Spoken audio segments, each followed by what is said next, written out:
Hello guys हो। अब मैले के देखाउँदैछु हेर्नु है। हेर्नको लागि दुःख नमानिकन लाइक सेयर के भन्छ अरे कमेन्ट कपी लिङ्क रिपोस्ट के भन्ने हुँदो त्यो सबै गर्नु है। फेरि त्यो हेर्नुभन्दा पहिला यहाँ हेर्नु, यहाँ चाहिँ साग।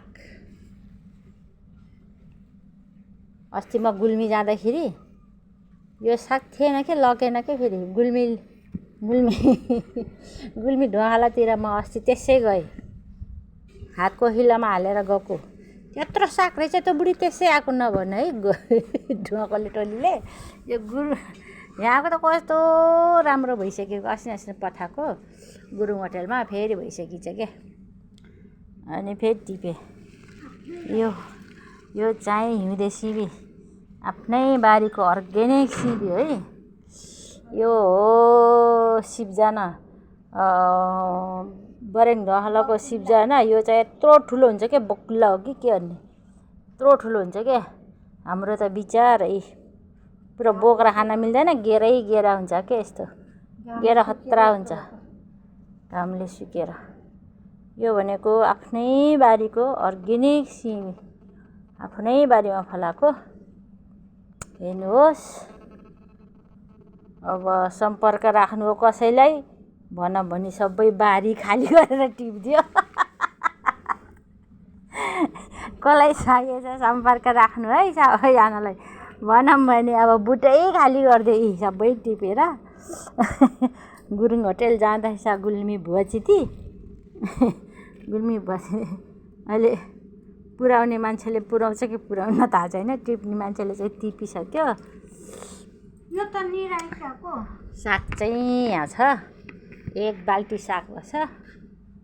हेर्नुहोस् गाइज हो, साग चाहिँ खाए भए जति नै छ।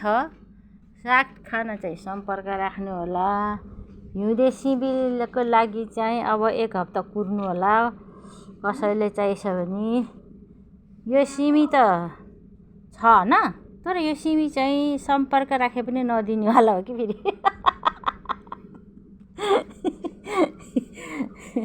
सम्पर्क राखे नि नदिनेवाला सिमी हो। हेर्नुहोस्, यो सिब्जाना खाने भए फेरि सम्पर्क राखिन्छ। यो बकुल्ला सिब्जाना के भन्छ, कसले के भनेर बुझ्छ त्यो होला। यो बकुल्ला सिब्जाना खाने भए सम्पर्क राख्नु होला होइन। हिउँदे सिमीको लागि 1 हप्ता कुर्नु होला। साग चाहिँ भर्खरै आए पनि पाउनुहुन्छ। यो सिमी त पाउने हो, तर नदिनेवाला हो क्या यो सिमी है। सिमी चाहिँ दिँदैन कसैलाई, भरेपछि पकाएर